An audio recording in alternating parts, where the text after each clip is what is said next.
Everyone, I am Aastha Khurana and welcome to Varsity video. आज की इस वीडियो में हम जानेंगे शेयर की 3 वैल्यूज के बारे में। यस, शेयर की एक नहीं बल्कि 3 वैल्यूज होती हैं। एंड इस वीडियो से हम ये भी समझेंगे कि इन्वेस्टर को उन 3 वैल्यूज में से कौन सी देखनी चाहिए। एंड वीडियो के एंड में हम ये भी जानेंगे कि प्राइस टू बुक रेशो हमारे लिए क्यों इंपॉर्टेंट होती है। तो चलिए वीडियो को शुरू करते हैं।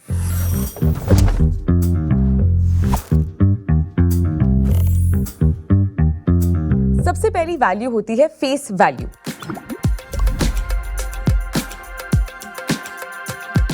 अब फेस वैल्यू को समझने के लिए तो कंपनी खोलनी पड़ेगी। तो चलिए कंपनी खोलते हैं और उसका नाम रखते हैं इजी लर्न।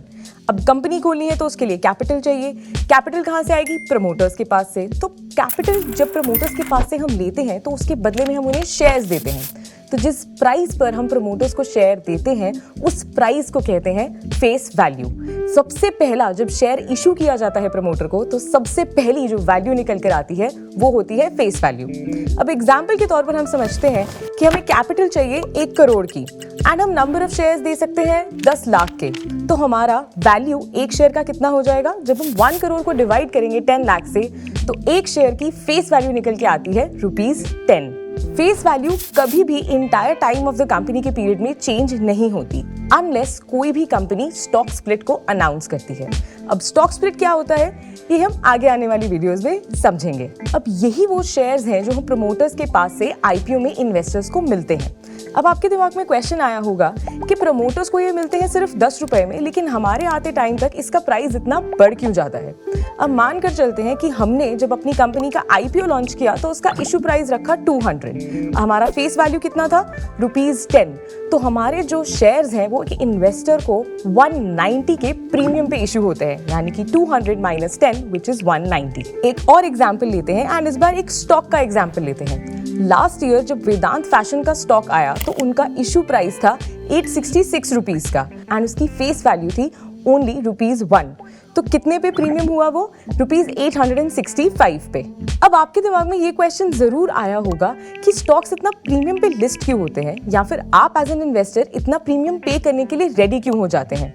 तो उसके लिए do check out this video why companies list, जहां पर आपको मिलेंगे आपके सारे क्वेश्चंस या फिर डाउट्स के आंसर्स। अब हम बात करते हैं डिविडेंड की। जब भी कंपनीज डिविडेंड अनाउंस करती हैं तो वो कैलकुलेट होता है फेस वैल्यू पर, ना कि कंपनी के करंट मार्केट प्राइस पर।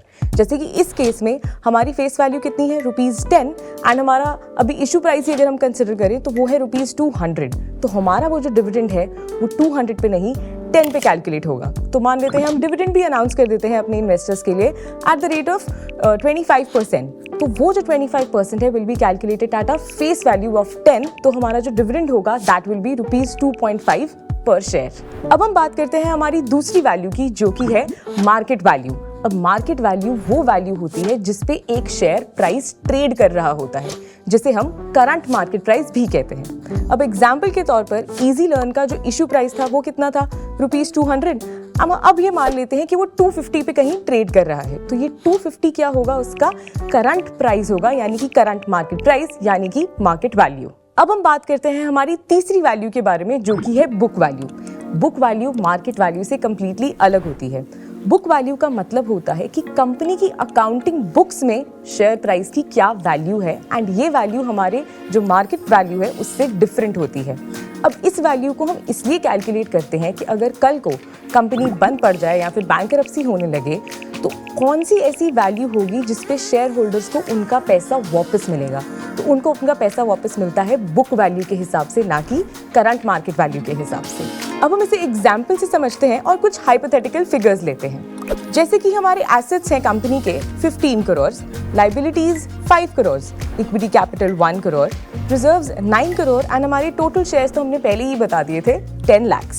तो बुक वैल्यू को कैलकुलेट करने के 2 फॉर्मूलाज हैं। सबसे पहला, एसेट्स में से अगर हम लाइबिलिटीज को निकाल कर अगर हम उसे डिवाइड करें टोटल नंबर ऑफ शेयर से, तो हमारे एसेट्स जैसे कि हमने बात करी 15 करोड़ के, liabilities 5 crore and total number of shares 10 lakh. तो जब हम 10 करोड़ को 10 लाख से डिवाइड करते हैं तो हमारी बुक वैल्यू कितनी आती है? ₹100। एंड अगर हम दूसरे फॉर्मूला की बात करें तो उसमें हम इक्विटी में ऐड करते हैं हमारी रिजर्व्स को एंड उन दोनों नंबर को भी हम डिवाइड कर देते हैं हमारे टोटल नंबर ऑफ शेयर्स से। अब हमारे पास इक्विटी थी 1 करोड़ की एंड ओवर द टाइम हमने अपने रिजर्व्स बना लिए कुछ 9 करोड़ के। तो जब हम उसको 10 लाख से डिवाइड करते हैं, यानी कि 10 करोड़ डिवाइडेड बाय 10 लाख, तब भी हमारी बुक वैल्यू आती है ₹100।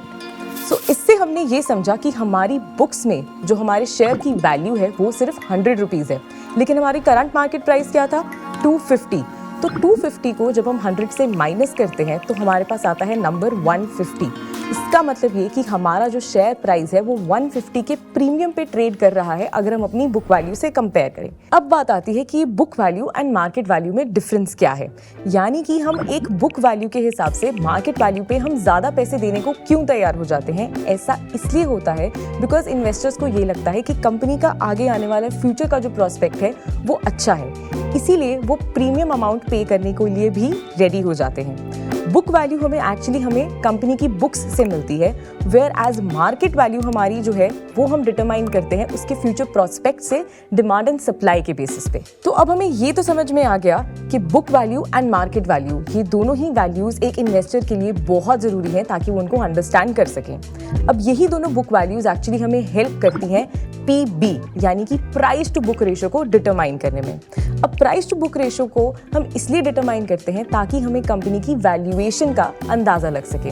PB रेशो जितना कम हो कंपनी के लिए उतना बेटर होता है, एंड इससे हमें ये भी पता चलता है कि अंडर वैल्यूड स्टॉक्स कौन से हैं। PB रेशो का फॉर्मूला होता है current market price which is divided by book value. तो हम तो ऑलरेडी डिस्कस कर चुके हैं कि हमारा करंट मार्केट प्राइस है 250 एंड हमने बुक वैल्यू भी निकाली थी विच इज 100।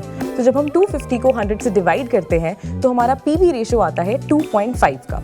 अब जब भी हम PB रेशो को एनालाइज करते हैं तो हमें एक चीज का ख्याल रखना चाहिए कि हम हमेशा एप्पल टू एप्पल कंपैरिजन करें। अब इसका मतलब ये होता है कि अगर आप एक IT कंपनी का PB रेशो देख रहे हैं तो आप उसको दूसरी IT कंपनी से ही कंपेयर करें, ना कि इंफ्रास्ट्रक्चर कंपनी से। अब ऐसा इसलिए बिकॉज जब भी हम इंफ्रास्ट्रक्चर कंपनीज की बात करेंगे तो वो एसेट हैवी हैं, दैट इज़ वाई उनका PB रेशो हमेशा ही कम होगा। लेकिन क्योंकि एक IT कंपनी एक एसेट लाइट बिजनेस है, उसका PB रेशो हमेशा ही ज़्यादा होगा, तो ये लाइक टू लाइक कंपैरिजन नहीं होगा। इसीलिए हमें इंडस्ट्री के with in he PB ratio को कंपेयर करना चाहिए। इसके अलावा एक और मैट्रिक्स है जिससे हम PB रेशो को कंपेयर करते हैं, वो होता है कंपनी के खुद के PB रेशो से। मतलब कि अगर हम किसी भी कंपनी का PB रेशो डिटरमाइन कर रहे हैं तो हम उसे कंपेयर कर सकते हैं उसके पिछले 3 साल के मीडियन से या फिर 5 साल के मीडियन से, तो कि ये पता चल सके कि जो स्टॉक है वो अंडरवैल्यूड है या नहीं।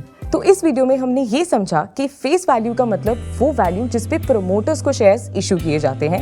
बुक वैल्यू मतलब हमारी अकाउंटिंग बुक्स में शेयर का क्या प्राइस है, अगर कंपनी वाइंड अप हो जाए तो हमें किस प्राइस पर हमें पैसे वापस मिलेंगे। एंड मार्केट वैल्यू का मतलब ये होता है कि करंट ट्रेडिंग प्राइस क्या है, यानी कि करंट मार्केट वैल्यू क्या है। अगर आपको इन तीनों ही वैल्यूज में कोई भी डाउट है तो आप हमें कमेंट सेक्शन में जरूर पूछ सकते हैं। मिलते हैं अगले वीडियो में, तब तक के लिए हैप्पी इन्वेस्टिंग।